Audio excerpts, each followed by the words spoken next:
sea Dios. Bendito sea Dios. Damos gracias a Dios.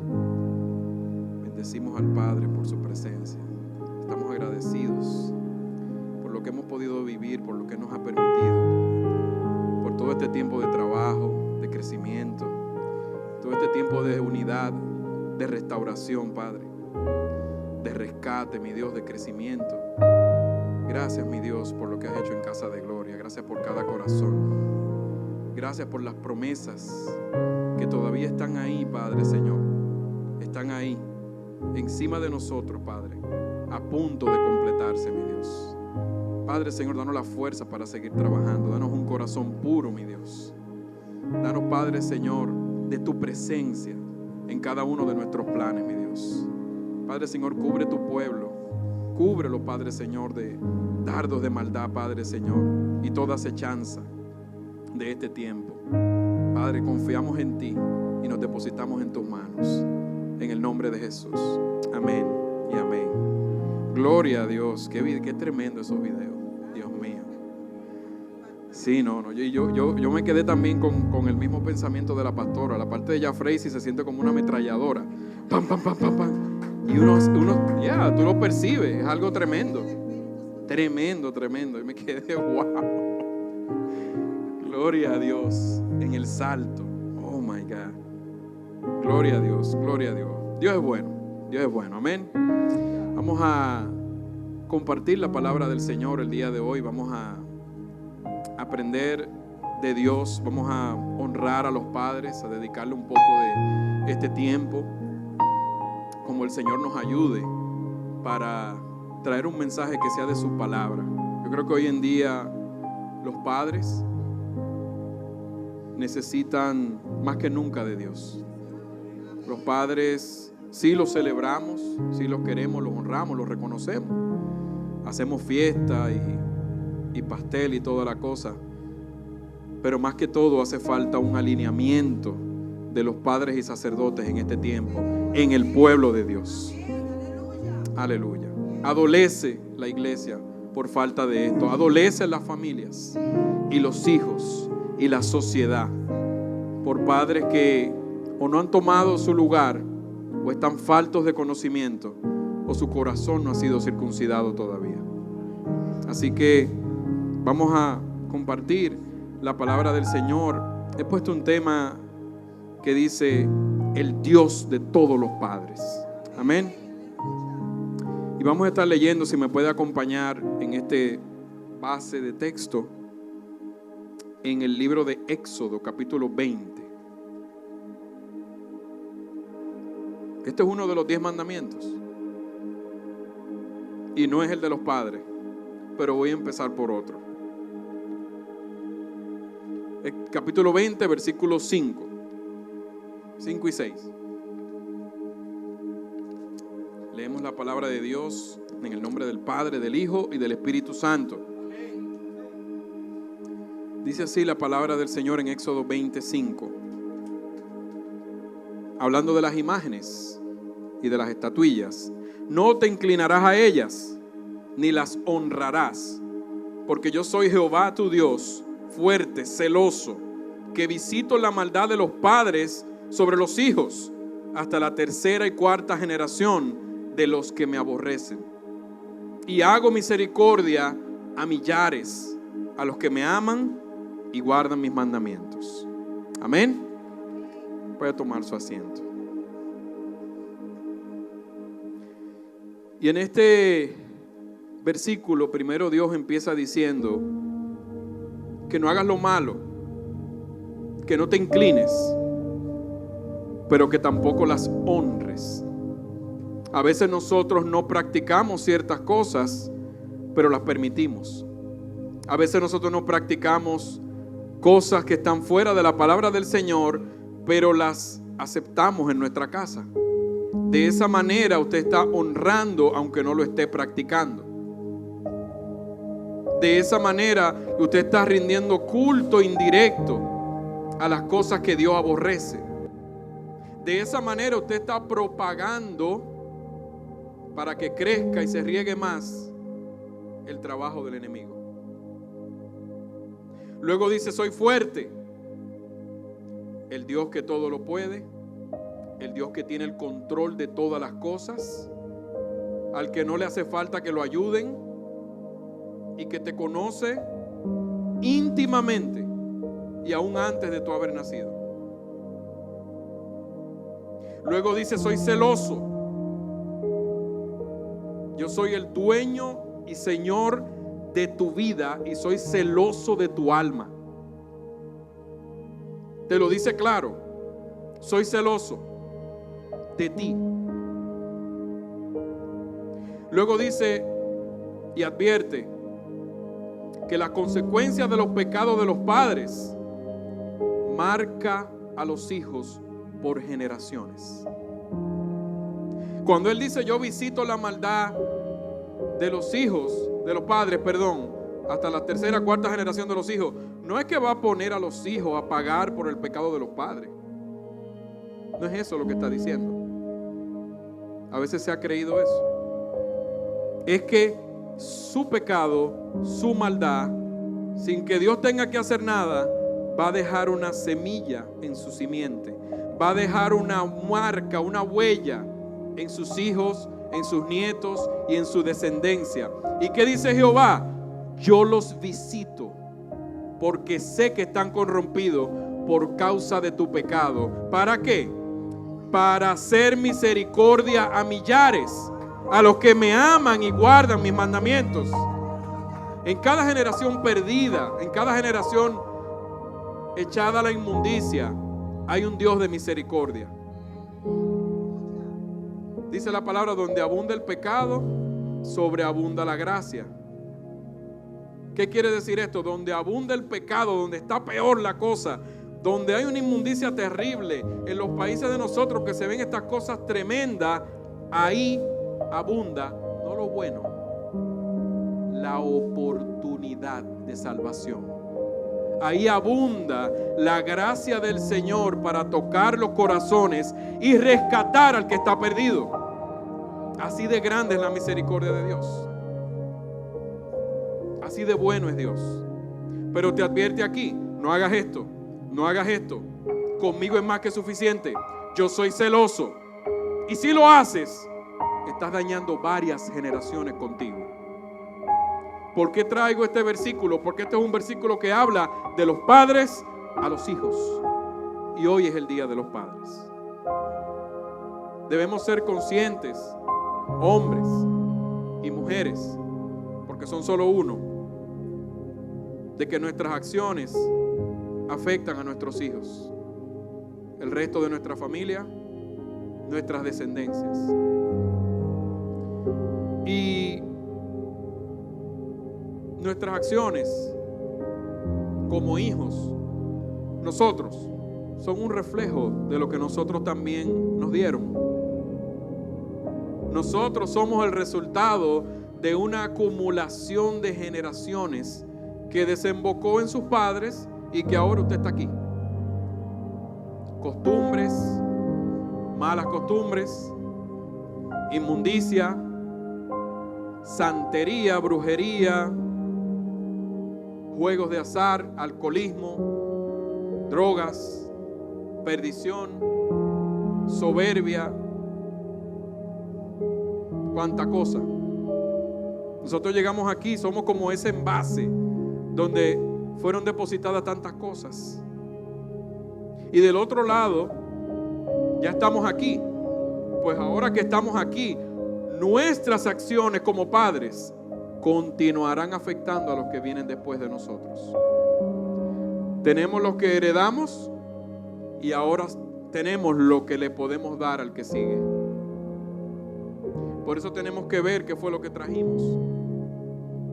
Por eso es que la puerta de rescate es el Evangelio de Jesucristo, el que rompe con toda maldición de antepasado, el que corta toda línea del enemigo, toda raíz de muerte en nuestras casas. Ese es el rescate que nosotros predicamos. Ese es el que salva. Y estamos entrelazados. Aunque usted no se haya criado con sus padres, hay cosas que se heredan. Y no solamente de los padres, están los abuelos, están los tíos. Es toda una mezclanza. Y usted recibe de eso desde que está muy pequeño. Se heredan hasta las enfermedades. ¿O usted cree que es casualidad que la genética se conecta? ¿Y de dónde trae lo que le trae? ¿Del vecino? De papá, mamá, abuelo, tía, whatever. De su línea genética, de su generación, de donde usted vino. Y se hereda muchas cosas, aparte de obviamente alta presión y que si cáncer y esas cosas. Se hereda el físico, se hereda el temperamento muchas veces. Yo he visto muchachos que heredan hasta la forma de caminar de los padres, hasta la manera de reírse del papá o de la mamá. Estamos conectados y por lo tanto guardamos una responsabilidad para nuestros hijos. Guardamos la responsabilidad de un trabajo que tenemos que hacer para el bien de nuestros hijos, para nuestra descendencia, para sembrar la semilla correcta en nuestras casas.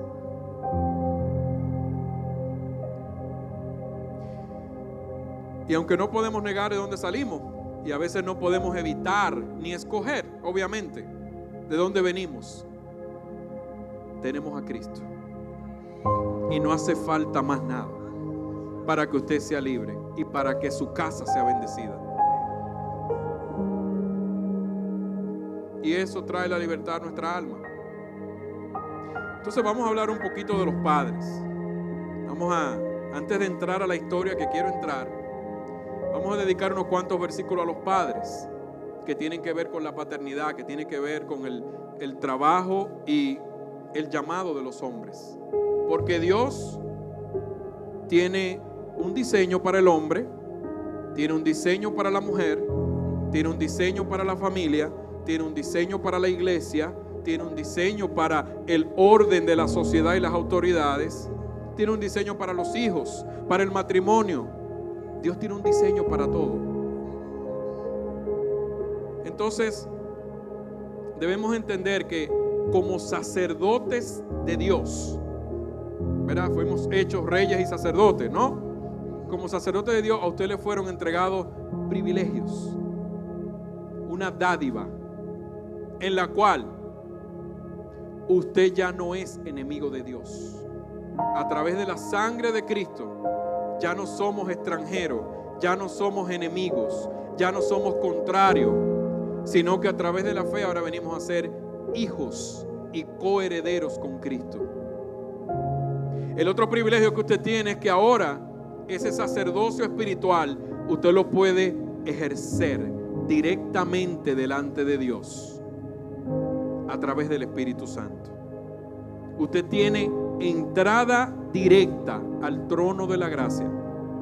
Y eso es un privilegio que en el Antiguo Testamento solamente lo tenían los sacerdotes o el sumo sacerdote, y ni siquiera todos los días. Tenemos ese privilegio. Entonces nosotros estamos llamados a ejercer ese sacerdocio para honrar a Dios, pero también para nuestra familia. Y el sacerdote, una vez hablamos de eso, una vez que estábamos en casa de alguien, que hicimos una charla de los padres, creo que era también, y hablábamos que el sacerdote, o usted, para que no lo vea así como lejano, como esotérico, no, usted, sacerdote, usted está delante de Dios en el altar del Señor, presentando a su familia, intercediendo, representando a su casa delante de Dios. Pero del otro lado, usted también es el sacerdote para su familia. Y usted trae de Dios lo que a su familia le pertenece. Y usted es ese representante que está de los dos lados, de frente al Señor y de frente a su familia. No pueden fallar uno de esos dos. Usted tiene que lavar sus ropas para estar delante del Dios Altísimo. Usted tiene que lavar sus vestidos y cuidar su testimonio. De la misma manera no puede descuidar su trabajo como sacerdote en su casa. La entrega que dijo Cristo que usted tiene que tener. Entregado, como se entregó Cristo por la iglesia, su vida entera, entregado a su familia. No por partes, no a medias, sino verdaderamente sacrificado por su familia, dando su vida entera por ellos. Y dice Isaías 32, versos 2 y 3, hablando de un varón, hablando de un modelo de lo que debemos ser los hombres en nuestra casita.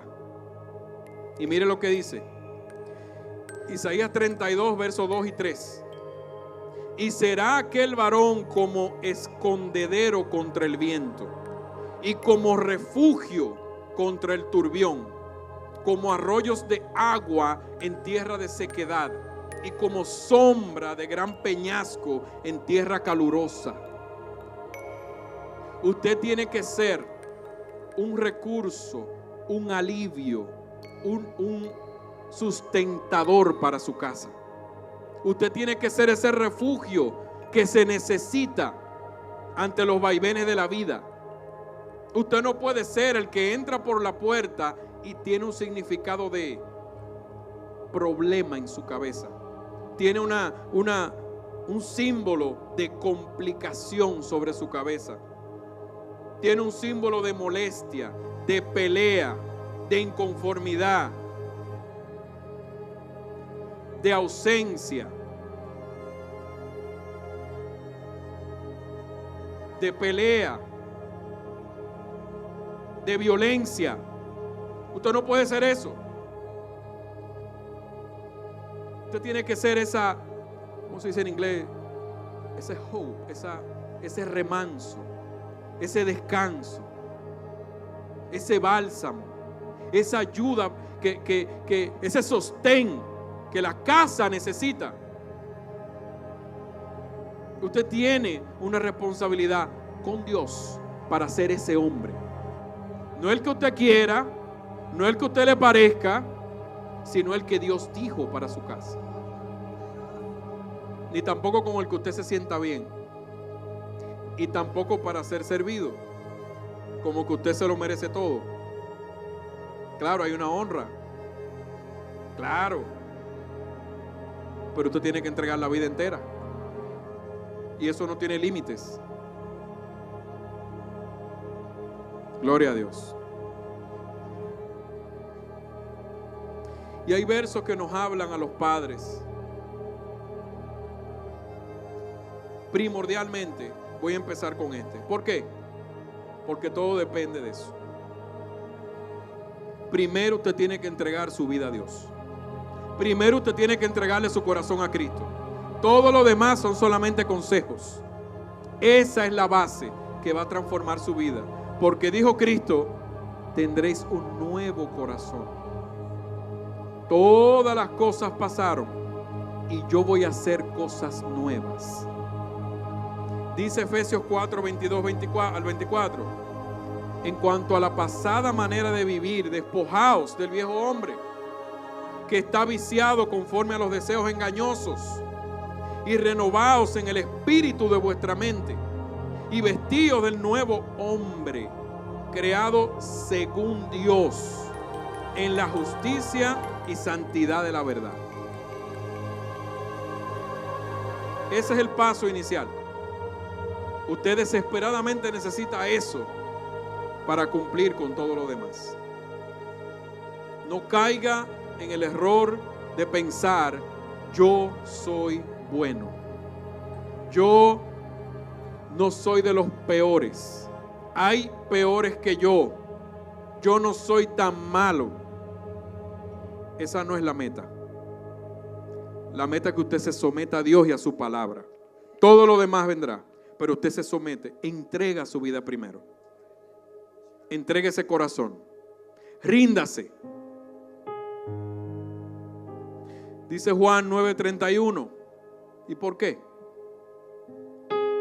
Y sabemos, Juan 9:31, que Dios no oye a los pecadores. Pero si alguno es temeroso de Dios y hace su voluntad, a ese oye. Dice el primer versículo de Job, que le sirve a usted de ejemplo. Hubo en tierra de Uz un varón llamado Job, y este era hombre perfecto y recto. ¿Por qué? Temeroso de Dios y apartado del mal. Ahí está. Esa es su receta. Temeroso de Dios y apartado del mal. Y ese versículo es un paralelo con el primer versículo de Salmos también. Vaya y búsquelo. Ese se lo dejo de tarea. Tiene un paralelo con el primer versículo de Job.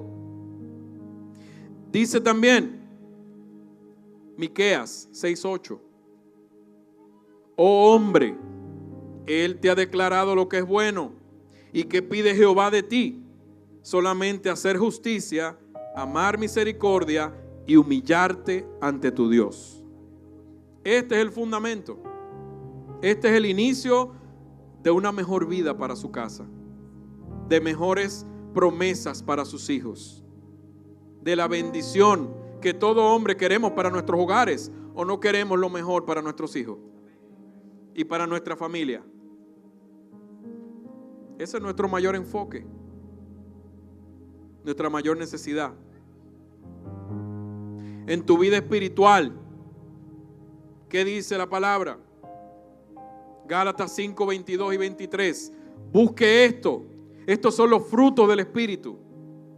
No son solamente una lista de la clasecita de discipulado. Este es el fruto. Mas el fruto del Espíritu es amor, gozo, escúchalo con calma, amor, gozo, paz, paciencia, benignidad, bondad, fe, mansedumbre, templanza. Contra tales cosas no hay ley, dice el Señor. No hay ley.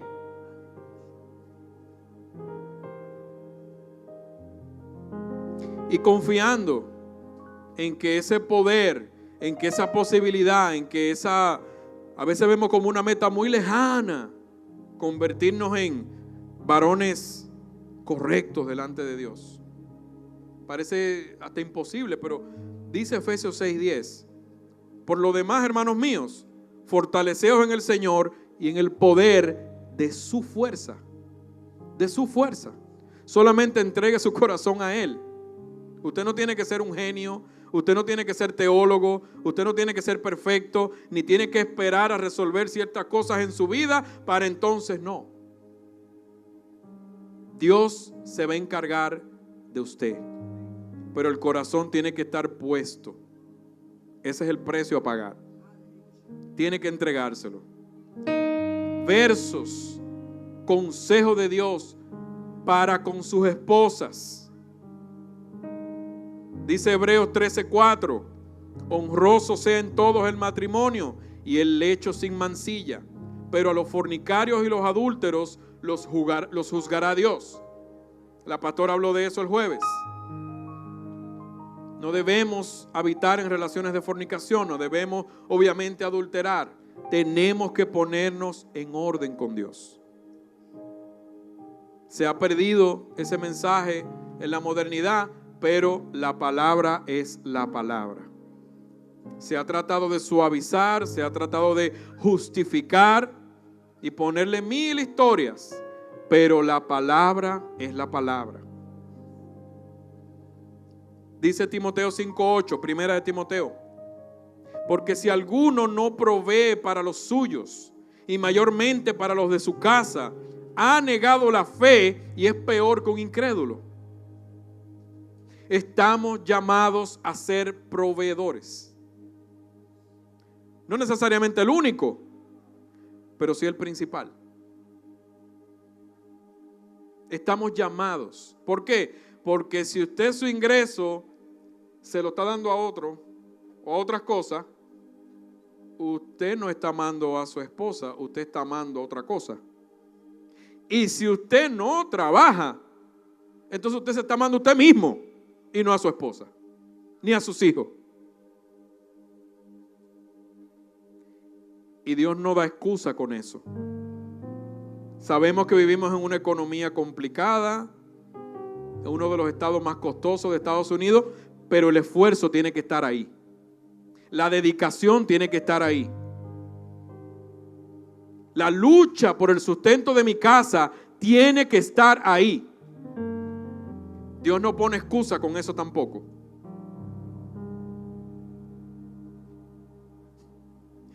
Y dice Efesios 5:25, maridos, amad a vuestras mujeres, así como Cristo amó a la iglesia y se entregó por ella.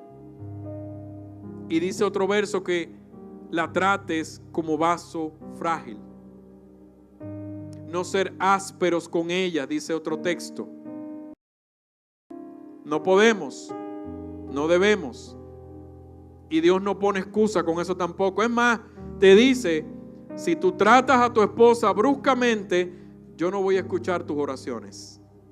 Tus oraciones van a tener estorbo en llegar a mí. O sea, no es que solamente es un vaso frágil. O sea, cuando un vaso es frágil, usted lo coge con cuidado y lo pone en un lugar así, suavecito, para que no se vaya a quebrar. Así compara a Dios el trato suyo con su esposa. Y siempre piense, no es que lo tengo que hacer cuando me nazca, sino porque Dios lo manda. No es que lo debo hacer cuando ella se lo merece, sino porque Dios así lo manda. Él es el Dios de ella y Él es el Dios tuyo. Y así quiere Él que sean sus princesas tratadas. Suavemente, no de manera brusca, como a vaso frágil. Más frágil, dice la palabra. Y hay bendición detrás de eso. Tu conducta, padre que me escucha, hombre que me escucha, sabia para los demás, para con los demás. Ya dijimos en lo espiritual, ya dijimos con las esposas, pero también hay un mundo y hay que saber cómo uno se manifiesta, cómo uno se desenvuelve en la vida para tener éxito. Dice Proverbios 16, 31 y 32. Las canas son una corona de gloria que se obtiene por llevar una vida justa.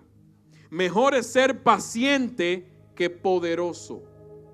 Más vale tener control propio que conquistar una ciudad. Hermano que me escucha, suelte esa violencia. Suelte esa violencia que a Dios no le agrada. Deje de pensar que todo lo que usted puede lograr, lo logra poniéndose bravo. Que se va a comer a la mujer y se la va a tragar y la va a vomitar. Con malas palabras, con insulto, con maltrato. No es lo que Dios dice. Dios no te va a escuchar, no te va a bendecir. Después no digas que la palabra, que la promesa, que aquello que yo no veo. Lo de la esposa no es negociable. El autocontrol del hombre de Dios no es negociable. Su valentía, su fuerza es para otras cosas en el evangelio. Es para lo bueno, es para lo positivo, es para alcanzar almas, es para atreverse a creer. Esa es la verdadera valentía. Los verdaderos radicales. Usted no puede ser un radical y un violento. Ah, qué lindo, con la misma mujer. Ahí sí soy violento. Bravo. No me pueden decir dos cosas que ya... No, hombre, no. Versos. Padres, para con tus hijos también. Importante. Dice Deuteronomio 6, versículos 6 y 7. Y estas palabras que yo te mando hoy estarán sobre tu corazón, y las repetirás a tus hijos, y hablarás de ellas estando en tu casa y andando por el camino y al acostarte cuando te levantes. Nuestro trabajo de compartir la palabra con nuestros hijos, de contestar sus preguntas, de darle respuesta a los cuestionamientos de ellos basados en la palabra de Dios. Decía la pastora el jueves: cultiva la palabra en ti, métete en ella de verdad, para cuando vengan los cuestionamientos o los engaños que el mundo está tirando por ahí, las preguntitas esas que el mundo te tira como para, de verdad, tu Dios, que tú tengas respuesta para eso. Que la palabra de Dios esté en tu boca, pero para eso, decía la pastora, tienes que meterte. Eso no viene así por revelación en el quinto sueño. Tienes que meterte, tienes que dedicarte, tienes que desarrollar ese amor, esa valorización por la palabra de Dios. Y ahora también sobre los hijos tiene que ver con Abraham. Dios mismo en una, ¿cómo le llaman eso?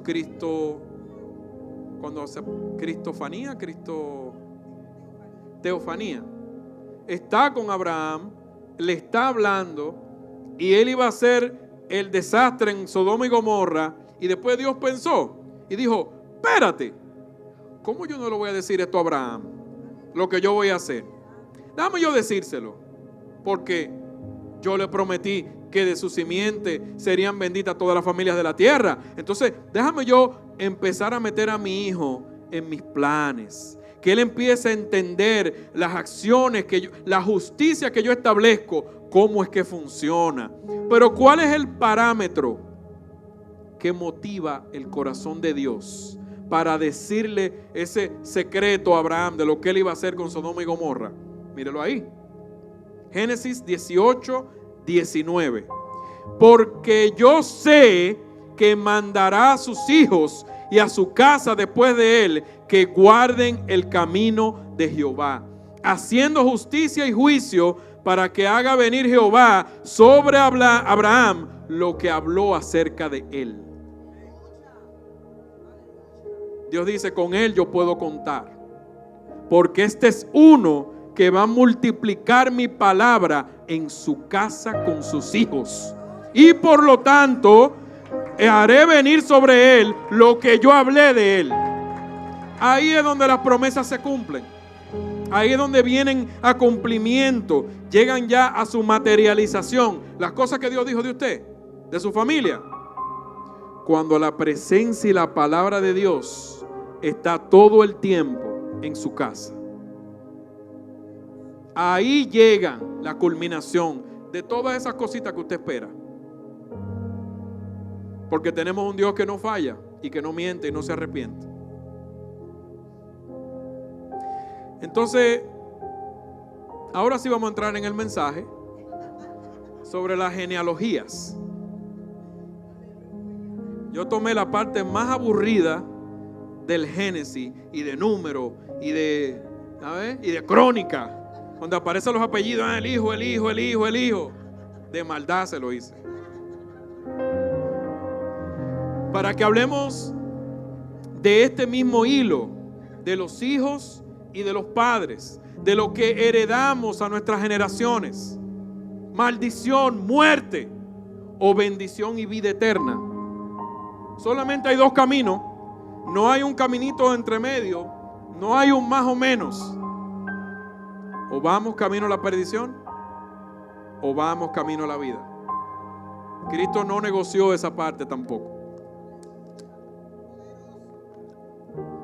Y vámonos al principio. Adán. Ustedes saben que Adán y Eva tuvieron a Caín y Abel. Entonces Caín mató a Abel. Bueno, Abel está aquí, muy bien, gracias al Señor, pero al otro Abel. Pero ¿qué ocurre? Dios le entrega un nuevo hijo a Eva, que se llama Set. que literalmente se traduce en el hebreo, Set, como compensación, porque le devolvió el hijo que le mataron o se lo sustituyó. Y dice la Biblia que se parecía mucho a Adán, ese Set. ¿Y qué pasa? Vemos de un lado, Abel murió, está Caín y ahora está Set. ¿Y qué pasa con la descendencia de ellos? Miren la diferencia. La descendencia de Caín, un tal hijo de Caín que se llamaba Lamec. ¿Qué fue lo que hizo Lamec? El primer hombre en la Biblia con 2 mujeres. Búsquelo. Génesis 4:19. Lo tiene ahí de tarea. El primer hombre en la Biblia en bigamia, con 2 mujeres, con una violencia dentro de él, que dice el verso: al que me ponga la mano lo mato, porque yo soy descendencia de Caín, y el que me toque a mí tiene que pagarlo 7 veces. Una furia en el corazón, una violencia fuerte. Ese era el heredero de Caín, la descendencia de Caín. Luego vino Tubal Caín, que significa como una copia de Caín, el original. Herrero, arma, bronce, y estuvo metido allá en el lío de la Torre de Babel. Ese fue uno de los del lío, que quería estar por encima de Dios o hacerse su propio nombre. Y lo voy a dejar hasta ahí porque todo ese grupito que le acabo de mencionar se murieron en el diluvio. Bye. Ya no están. Desaparecieron. Fueron borrados de la faz de la tierra. Exterminados. Porque dice Dios, esta maldad, óyeme, ha subido tanto que ya no la soporto. Y acabó con la humanidad. Pero del otro lado, el hijo sustituto, Set. ¿Quién viene de ahí? Set tuvo un hijo que se llama Enos. Y le voy a dar otro versículo de tarea, Génesis 4:26. Este Enos marcó la diferencia de la fe y la adoración en su generación. Dice la palabra que con él comenzaron los hombres a invocar a Dios nuevamente. ¿Se imagina? Luego un descendiente de Enos, Enoc. ¿Y qué hizo Enoc? Caminó con Dios y Dios se lo llevó. Ese fue el que no vio muerte. Ese es mi personaje favorito del Génesis, porque siempre me pregunto cómo fue eso. Pero era amigo de Dios, caminaba con Dios, hablaba con Dios, y Dios dijo: es más, vámonos para el cielo, tú no vas a ver muerte. Luego tuvo de descendencia a Matusalén, el hombre que más años vivió en la tierra, 969. Esta es una línea diferente, hermanos. Esto es una descendencia bendecida. Esto es otra historia. Y de Matusalén, Matusalén es el abuelo de Noé. El nombre de Noé significa descanso. Entonces, ¿qué pasa? Viene el diluvio, viene Noé y se va con sus 3 hijos. Pero ¿qué pasa? Otra vez hay una simiente de uno que se llama Sem y otra diferente, que fue maldecida por su propio padre, porque hizo burla de su papá, porque conoció su desnudez. Y ahí entonces comienzan otra vez 2 líneas muy diferentes en la vida de los hijos de Noé. Pero de uno de los hijos de Noé es que entonces nace también Abraham. O sea, desde arriba, desde ese Set que le dieron a Eva, va bajando la descendencia hasta que llegamos a Abraham. Línea directa.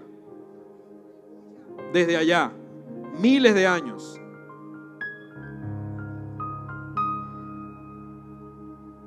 Entonces, yo quiero parar antes de entrar en el tema de los hijos de Noé, yo quiero parar y traer otra situación. Cuando llegamos a Abraham, sabemos que Abraham es el patriarca. Sabemos que Abraham tuvo a Isaac y después tuvo a Jacob, ¿verdad? ¿Y qué pasa? Jacob tuvo 12 hijos, y habían buenos y habían no tan buenos. Y yo quiero enfocarme, que es el centro de este mensaje, en el hijo de Jacob o Israel, que se llamó Leví, de donde vienen los levitas, los encargados del templo. Y hay una especie de bochinche familiar con Leví, que tiene que ver con padres e hijos. Por eso me enfoqué en este tema. Dice, Israel estaba con sus 12 hijos, se estaban moviendo de un lugar a otro, llegaron a una tierra que se llamaba Siquem. Pues en Siquem ocurrió un problema. Vinieron un hombre de Siquem y violaron a la hermana de los 12 originales, de los 12 patriarcas. Y 2 de los hermanos tomaron venganza y fueron y hicieron una matanza en aquel pueblo y mataron a los hombres, mataron animales. O sea, ellos hicieron un desastre en aquella ciudad, porque ellos tenían que vengar el honor de su hermana. Y por causa de eso, rodó la sangre en Siquem, al punto que tuvieron que salir huyendo, porque Jacob, el papá, dijo: ustedes se metieron en ese pueblo, mataron a toda esa gente, ahora nosotros tenemos todos los pueblos de alrededor diciendo: esta gente son peligrosos, hay que matarlo antes que nos maten a nosotros. Y Jacob, muy dolido y muy defraudado de sus hijos, porque hicieron eso a escondidas. ¿Qué pasa? Jacob envejece, y cuando llega el momento de entregar la bendición a sus herederos, cuando llega el momento de bendecir a sus hijos, él declara una profecía. Está en Génesis 49. Y dice así, la parte que él le da una profecía a cada uno de sus hijos. Pam, pam, pam, pam. Cuando llega a estos 2 hermanos que mataron a toda esa gente, Leví y Simeón, lo que dice es lo siguiente. La profecía de su papá, el patriarca, dice: Simeón y Leví son hermanos, armas de iniquidad son sus armas.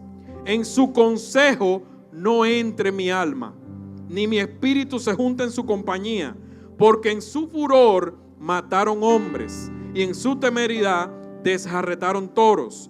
Maldito su furor, que fue fiero, y su ira, que fue dura. Yo los apartaré en Jacob y los esparciré en Israel. La profecía iba dirigida a que estas tribus iban a ser dispersadas. Estas tribus iban a ser disminuidas. ¿Por qué? Por la raíz que portaban desde su padre Leví.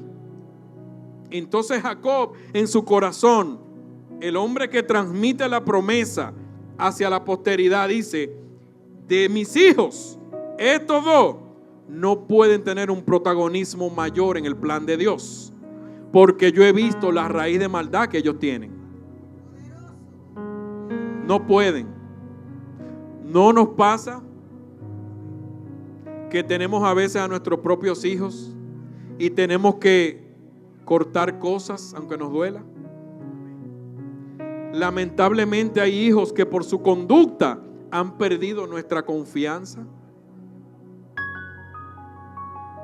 El amor sigue estando ahí, pero ya hay cosas que a veces no le puedes decir o ya no le puedes confiar. Y este era el corazón herido de Jacob, diciendo: estos 2 no, tienen que menguar, no pueden ser tribus que lideren el plan de Dios para Israel. Pero ¿qué ocurre? años más tarde, muchos años más tarde, llegamos al tiempo de Moisés. Y este es el punto que quiero traer a colación. Que aunque tú hayas caído en esa posición, aún siendo desechado, aunque tú hayas traído de tu antepasado todo lo malo que te aflige, toda la culpa, todo ese bagaje que te hizo ser como eres, hay una esperanza de misericordia y de salvación para ti. ¿Y qué pasó? Llega el tiempo de Moisés. Moisés, en un momento dado, sube a la montaña para estar con Dios. Y los que están abajo se desesperan. Y le ponen presión al sumo sacerdote Aarón para que le haga un becerro de oro. Y le entregan los zarcillos y todo el oro que trajeron de Egipto para hacer el becerro. O sea, estamos el pueblo de Dios, el líder de nosotros sube a la montaña y aquí hacemos una fiesta pagana con un becerro de oro. Cuando Moisés baja, Moisés se enojó tanto que las tablas de la ley, él las tiró en el piso y se rompieron. Fue una escena muy fuerte. Y dice la palabra que no solamente el pueblo estaba haciendo eso, el pueblo estaba desenfrenado. Yo no sé exactamente lo que significa, pero allí estaba ocurriendo un desorden. Allí habían cánticos a cuanto Dios raro, ahí habían probablemente gente desnudándose, ahí habían aceites, quién sabe cuántas cosas. Cortadura, sacrificio de sangre. Y mira lo que dice la palabra. ¿Se acuerdan de Leví? La tribu que su padre rechazó. Dice la palabra en Génesis 32:25. Y viendo Moisés al pueblo desenfrenado, porque Aarón les había permitido el desenfreno para hacer burla de sus enemigos, se paró Moisés a la puerta del campamento y dijo, cuando Moisés encontró todo este desorden, dijo: el que esté por el Señor, venga aquí conmigo. Y se juntaron a él todos los hijos de Leví. Y les dijo: así dice el Señor Dios de Israel, póngase cada uno la espada sobre el muslo y pasad y repasad por el campamento de puerta en puerta y matad cada uno a su hermano, amigo y vecino. De todo el pueblo, Moisés estaba solo. Moisés tenía como un mes allá arriba en la montaña, perdido. Y cuando baja, encuentra este reguero. No tiene quien lo apoye. La gente está en un desenfreno. Y fue la tribu de Leví la que respaldó a Dios en la voz de Moisés. Y por esto Dios los premió. Y ellos también tomaron la acción de sacar espada y hacer justicia en nombre de Jehová contra los propios hermanos y vecinos. Y eso para Dios significó demasiado. Cuando usted tiene que cortar con alguien de su familia por Dios, Dios lo ve. Cuando usted corta de su casa inmundicia o personas que traen maldición a su hogar, o que traen idolatría y cosas que no le agradan a Dios, Dios lo ve. Y en ese momento él vio la tribu de Leví que dijo: Moisés, aquí estamos contigo. Tenemos que honrar a Dios. ¿Qué tenemos que hacer? Moisés en su sabiduría, hermano, Moisés hablaba con Dios cara a cara. Hermano, Moisés tiene semanas y semanas en la montaña con Dios, sin comida, en ayuno. Moisés sabe lo que Dios va a hacer. Dios se va a irar y va a querer matarlos a todos. Moisés sabe que sin derramamiento de sangre no hay remisión de pecado. Por tanto le dice: hay que hacer una ejecución. 3,000 personas murieron en ese día. Y aún después de eso, tuvo que subir Moisés a rogar que se aplacara la ira de Dios. Porque ya hubo un momento que Dios le dijo: Moisés, vamos a matar a toda esta gente y yo te doy un pueblo nuevo. No sirven. Y Moisés seguía intercediendo por el pueblo. Es más, uno le dijo a Moisés: Dios, mejor mátame a mí, pero ten misericordia de tu pueblo. Bórrame de tu libro. Muy humilde Moisés. No era perfecto, pero tenía un corazón humilde. ¿Qué pasa más adelante? Dios, cuando ellos salieron al desierto, ¿se acuerdan? Que ellos fueron libertados de Egipto y llegaron al desierto, que Faraón lo tuvo que dejar ir. Ok, nos fuimos, ¿verdad? Dios había planeado y le dijo a Moisés: dile al pueblo que me dé el primogénito. Cada uno, cada familia, el primer animal y el primer hijo varón, porque ellos van a ser consagrados a mí. O sea que ya Dios tenía un plan para lo que iban a hacer los sacerdotes, lo que iban a hacer los cantores, con primogénitos de cualquier tribu, no importaba. Pero este acto le cambió los planes a Dios. Este acto de los levitas. Y mire lo que dice más adelante, entonces en Números 3, 11 y 12. Habló además Jehová a Moisés diciendo: he aquí, yo he tomado a los levitas de entre los hijos de Israel en lugar de los primogénitos. Los primeros nacidos entre Israel serán pues míos los levitas. ¿Y sabe lo que hizo? Mandó a contar los levitas y mandó a contar los primogénitos y dijo: por cada primogénito pon un levita, por cada primogénito pon un levita, por cada primogénito un levita, y ellos son los que van a servir en mi templo. Por esa acción que tomaron, por ese día que dijeron: yo tomo mi posición delante de Dios, no con los hombres, sino con el Dios de los cielos. Cambiaron su destino en esa decisión. Aquello que había dicho su papá, por lo que había hecho su padre de la tribu Leví, ellos estaban ya destinados a eso. Y miren el galardón que recibieron por haber tomado ese día esa decisión. Pero ¿qué pasa? Sigue el bochinche familiar en la familia de Leví. Moisés, Dios los organiza. Ok, los levitas, ustedes van a ser los servidores del templo, ustedes cargan los utensilios, ustedes cantan, ustedes son los porteros. Aarón y su familia son los sacerdotes. Ustedes son los que pueden entrar adentro y los que ofrecen el incienso y los que queman la ofrenda, y Aarón al lugar santísimo. Son dos cosas diferentes. Pero ¿qué pasa? Se revela de la tribu de Leví un primo de Moisés, Coré. ¿Por qué? Porque Coré dice: Moisés es mi primo, Aarón es mi primo, el abuelo de nosotros es el mismo, ¿y por qué todos los privilegios son para ellos? Moisés es el que manda y Aarón es el jefe de los levitas. Y se rebeló y buscó 250 jefes de familia y trajo una rebelión delante de Moisés. Y Moisés le dijo: ok, ¿tú crees que porque eres levita?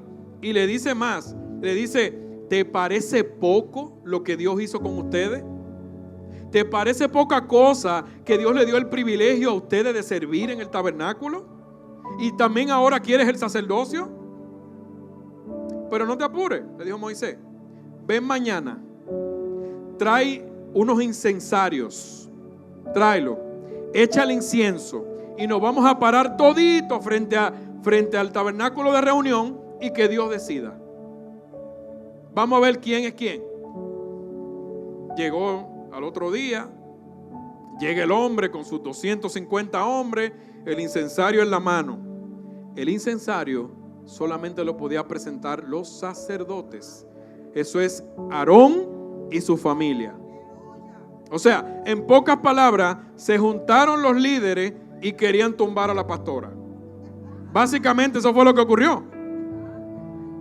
Sí, porque a mí también Dios me revela y yo, eso fue lo que ocurrió.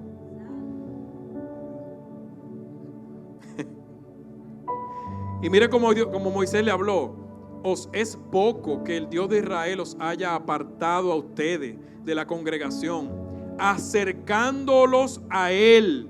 Porque, hermano, el trabajo y la esencia de los obreros que son levitas es que tienen una cercanía con el altar y con Dios.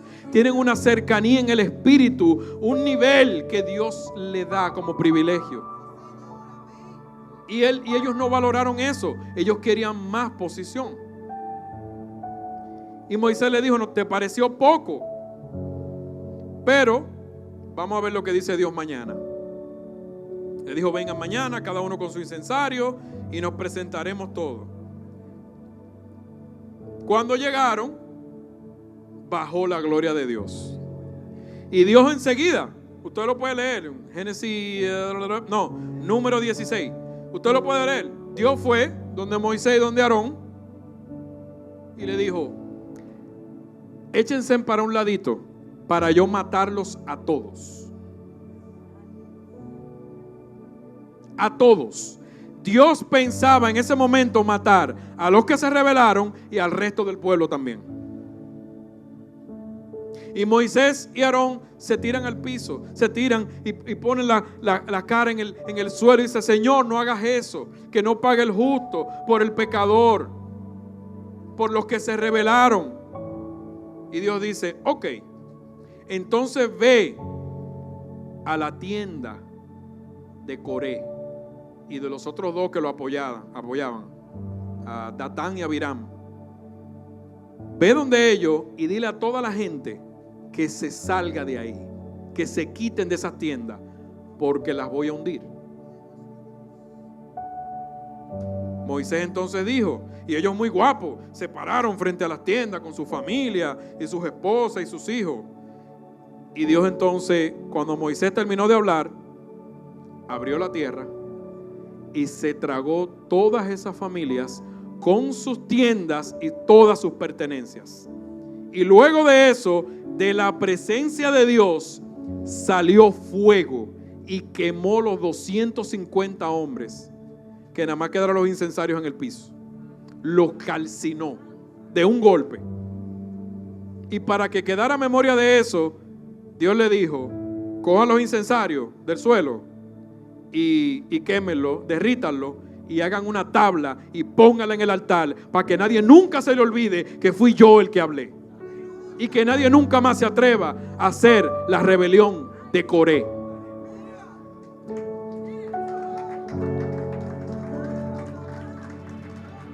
Pero ¿qué pasa?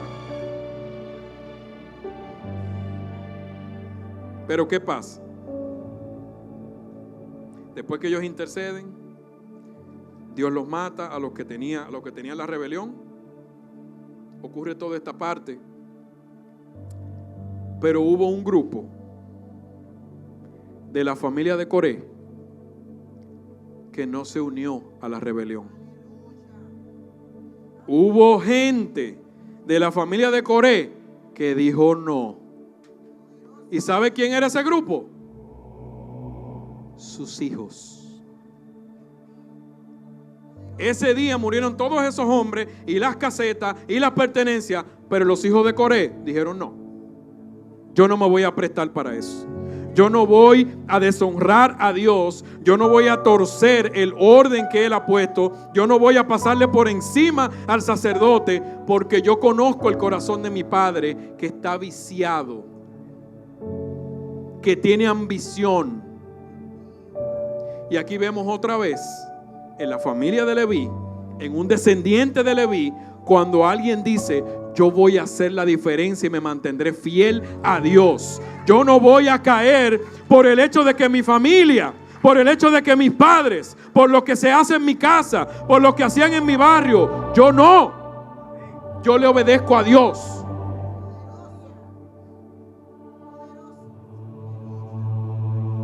Y dice, más adelante, estábamos en número 16. Ahora dice el número 26, 9, 11. Y los hijos, 9 al 11, perdón. Número 26, 9 al 11. Y los hijos de Eliab, Nemuel, Datán y Abiram, Estos, Datán, Abirán, fueron los del consejo de la congregación que se rebelaron contra Moisés y Aarón con el grupo de Coré, cuando se rebelaron contra Jehová. Y la tierra se abrió su boca y los tragó a ellos y a Coré. Cuando aquel grupo murió, cuando consumió el fuego a 250 varones para servir de escarmiento. Y dice el verso 11, mas los hijos de Coré no murieron. No murieron.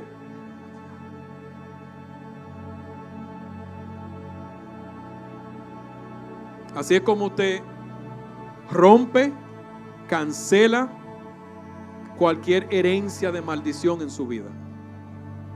Sometiéndose al Señor. La fe de Jesucristo es lo que corta esa herencia que viene de mucho atrás. ¿Y qué dice ahora? ¿Qué pasó con esos hijos de Coré? ¿Qué pasó con los hijos de Coré? Vámonos ahora a Crónicas. Porque si ellos no murieron, ¿qué pasó con ellos? Vámonos a Crónicas, capítulo 9, versículos 19 y 20. Dice, Salum, hijo de Coré, hijo de Ebiasaf, hijo de Coré, y sus hermanos los coreitas, por la casa de su padre, tuvieron a su cargo la obra del ministerio, guardando las puertas del tabernáculo, como sus padres guardaban la entrada del campamento de Jehová. ¿Y qué dice de los hijos de Coré más adelante? En el Salmo 84. ¿Usted sabía que hay un salmo que se lo dedicaron a los hijos de Coré? Por esa decisión que ellos tomaron de apartarse de su papá. Y David le escribe en el Salmo 84: cuán amables son tus moradas, oh Jehová de los ejércitos. Anhela mi alma y aún ardientemente desea los atrios de Jehová. Mi corazón y mi carne cantan al Dios vivo. Y recuerdan lo que Dios le dijo a Moisés el día del lío, que le dijo: vayan a la tienda y díganle a los que no quieren morir que se alejen de ahí. Tierra de malignos, tiendas de malignos. Dice el final del Salmo 84, los hijos de Coré. Porque mejor es un día en tus atrios que 1000 fuera de ellos. Escogería antes estar a la puerta de la casa de mi Dios que habitar en las tiendas de maldad. Ellos recordando de dónde vino su salvación.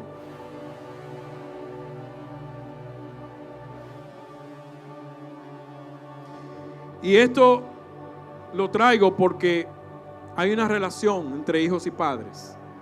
Hay una relación entre hijos y padres. A veces es el hijo el que está corrompido. A veces es el padre. Pero la salvación es la misma para cualquiera de los dos lados. La esperanza es la misma. La liberación es la misma.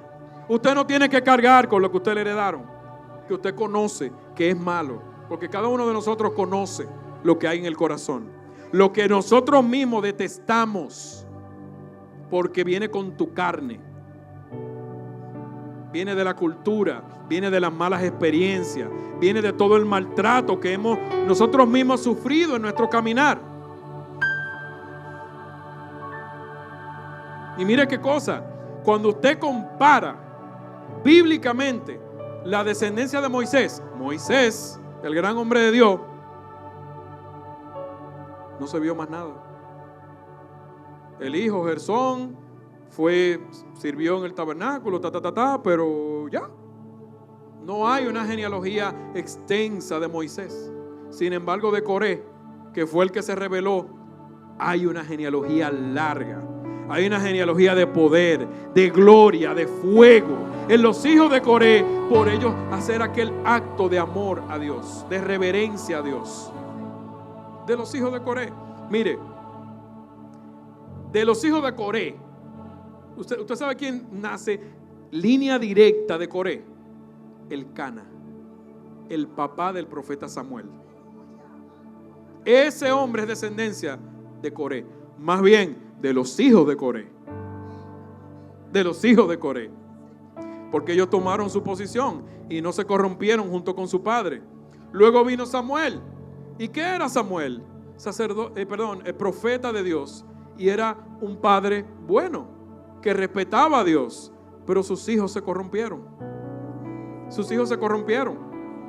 Pero, ¿qué pasa con Samuel? Samuel siguió fiel a Dios. Samuel siguió creyendo por sus hijos. Samuel siguió intercediendo por sus hijos. Samuel siguió orando por sus hijos. Y a diferencia de los hijos de Elí, los hijos de Samuel no lo mataron.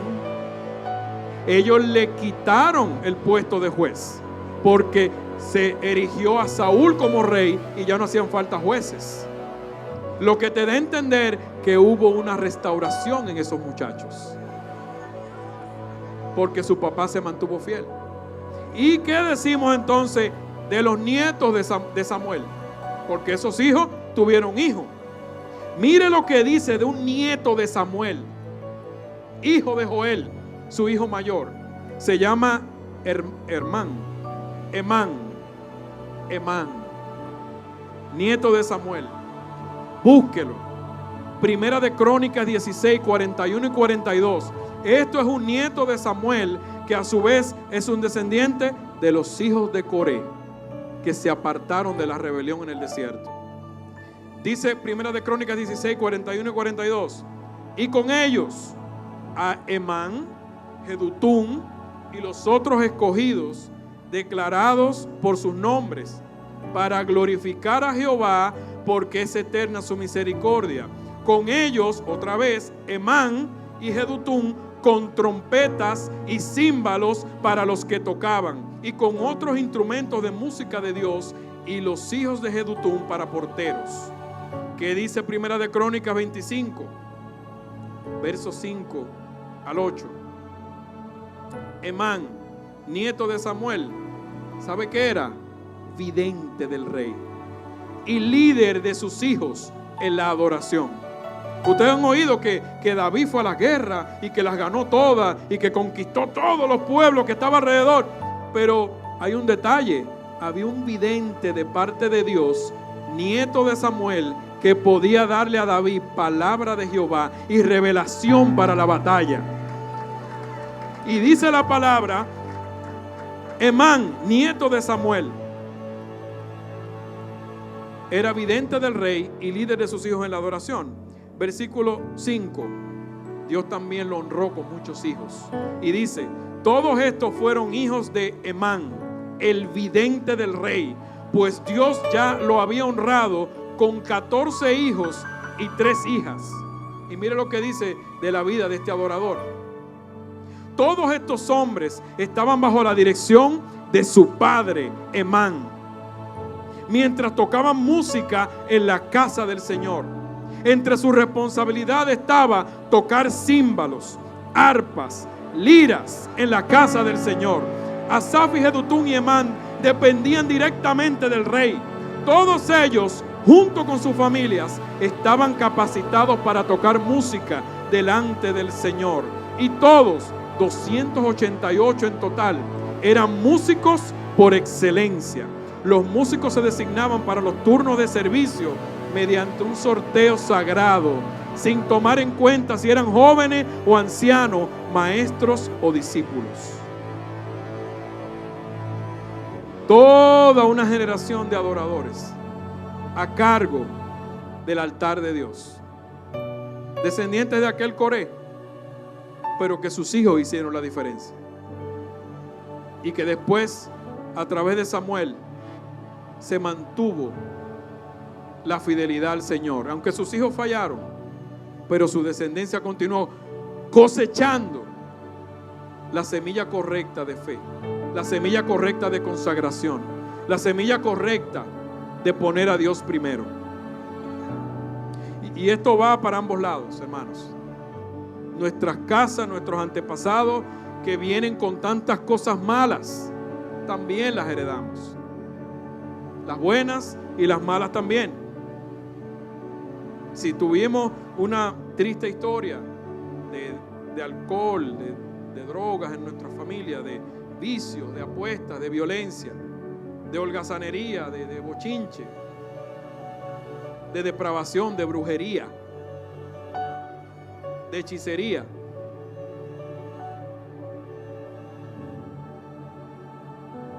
De enemistades, de ruina económica, de fraude, de robo, de corazones materialistas, anti Dios. Esto va de generación en generación. Y lo que hace es que se acumula, se empeora, hasta que desencadenamos en lo que vemos hoy. A veces vemos pequeños monstruos en la calle. Pero eso no se fabricó en 6 meses, ni siquiera a lo largo de su propia vida. Eso tiene una historia. ¿Dónde estaban sus padres? ¿Dónde estaban los abuelos? ¿Cuántas heridas? ¿Cuánto maltrato? ¿Cuánto abandono? Y vemos una epidemia mundial de depresión, de ansiedad, de uso de sustancias, de depravación, de vanidad, de materialismo. Personas huecas, vacías, sin identidad.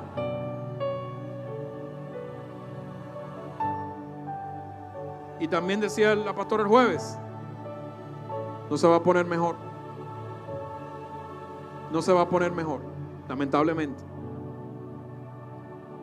Hay potestades, hay principados, hay un dominio muy fuerte sobre muchos lugares hoy en día. Por eso tú ves que hay regiones de países donde hay cosas que son más comunes que otras. Tú ves que hay regiones y lugares y países donde la hechicería es como que algo bien fuerte. Otros tienen la prostitución, otros tienen, qué sé yo, el machismo, homosexualidad. Pero eso tiene una historia en esos lugares, en esos países donde eso se apoderó.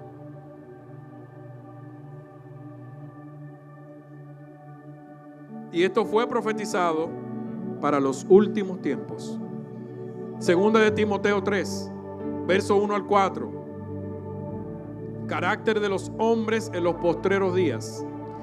También debes saber esto, que en los postreros días vendrán tiempos peligrosos, porque habrá hombres amadores de sí mismos, avaros, vanagloriosos, soberbios, blasfemos, desobedientes de los padres, ingratos, impíos, sin afecto natural, implacables, calumniadores, intemperantes, crueles, aborrecedores de lo bueno, traidores, impetuosos, infatuados, amadores de los deleites más que de Dios, que tendrán apariencia de piedad, pero negarán la eficacia de ella.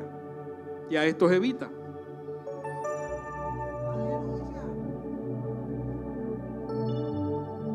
Así que esta es la realidad de nuestro panorama, hermanos. Esta es una de las luchas más grandes en las familias. Este es el llamado para este tiempo, para consagrarnos al Señor. Si es usted que el Señor lo está llamando para que le entregue su corazón, ¿se acuerda que hablamos del primer paso? Este es el día. Si usted ha estado vacilando y ha estado alejándose del Dios que lo llamó a usted, póngase a cuenta con Dios. Hoy es su día. Su casa a usted lo necesita. Sus hijos lo necesitan. Huya por su vida y por los de su casa. Ahora se dan cuenta el mensaje del Evangelio, ¿cuál es? ¿Se dan cuenta la utilidad del Evangelio? Que somos llamados ya a llevar el mensaje, ¿para qué? Para arrebatarle a Satanás esas almas que están podridas de ese trabajo que ha venido haciendo el enemigo y que se ha acumulado y que hemos llegado a lo que vemos hoy en día: la perdición, la maldad, todo lo que vemos allá afuera. Ahí está el valor del Evangelio. Y ese es el llamado el día de hoy para ustedes. Y también otros que todavía no son padres o que son más jóvenes. Si eres tú ese hijo de Coré que quiere tomar la posición delante del Señor y no dejarse llevar ni someterse a las ataduras del pasado, a las herencias de maldición, a las cosas que trajeron a través de tu linaje y que no te pertenecen. Este también es tu día. Tú puedes hacer la diferencia creyéndole a Dios y cambiar el destino de tu casa y la familia que vas a tener después. Vamos a ponernos de pie para despedir con esta promesa que tiene el Señor para aquellos que quieren dar el paso de fe y hacer la diferencia en el destino de su familia y de sus vidas. En el nombre de Jesús. Promesa de Dios para los que se someten a Él y le honran de corazón. Esta es la herencia que queremos para nuestros hijos. Dice Isaías 54, verso 10 al 17. Porque los montes se moverán y los collados temblarán, pero no se apartará de ti mi misericordia, ni el pacto de mi paz se quebrantará, dice Jehová, el que tiene misericordia de ti. Tus ventanas pondré de piedras preciosas, tus puertas de piedra de carbunclo y toda tu muralla de piedras preciosas. Y todos tus hijos serán enseñados por Jehová, y se multiplicará la paz de tus hijos. Con justicia serás adornada, estarás lejos de la opresión, porque no temerás, y el temor no se acercará a ti. Si alguno conspirare contra ti, no lo hará sin mí, lo hará sin mí. El que contra ti conspirare, delante de ti caerá. He aquí que yo hice al herrero que sopla las ascuas en el fuego y que saca la herramienta para su obra, y yo he creado al destruidor para destruir. Ninguna arma forjada contra ti prosperará, y condenarás toda lengua que se levante contra ti en juicio. Esta es la herencia de los siervos de Jehová, y su salvación de mí vendrá, dice Jehová.